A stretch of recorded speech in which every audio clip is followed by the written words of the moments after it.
gumagraduate ako. Gumagraduate ako ng college.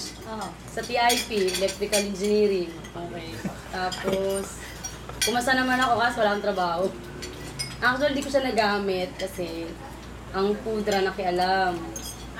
Ang pudra nakialam, di ako pinayagan jumalis. Ayun. Nag-join tayo ng nanay. Na may sakit. Ayan. Ako ngayon wala na akong parents. Iniwan din nila ako afterwards. Ayun. Tapos, wala. Sa ngayon wala akong pinagkakabalahan. Kasi medyo, hindi ako masyadong sinuswerte sa pag-apply.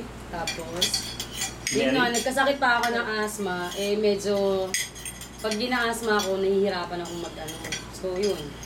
Pero ngayon medyo okay na kasi at least kahit pa paano nakaka-recover naman. Ayun. Tapos, Saan ka nakatira? Cavite nga. Ayan! Sa Bacoor. Anong pwesto mo? Bahay lang? Actually, sa bahay lang Hindi ka talaga. along the road, hindi ka ganun. Ay, hindi. Meron subdivision kami, di ba? Pero dun kasi sa along the road, Gusto mong meron... machine? Bibigyan ko sa'yo. Anong machine? Copy yan. Malakas ka yan. Xerox? O, sige pa.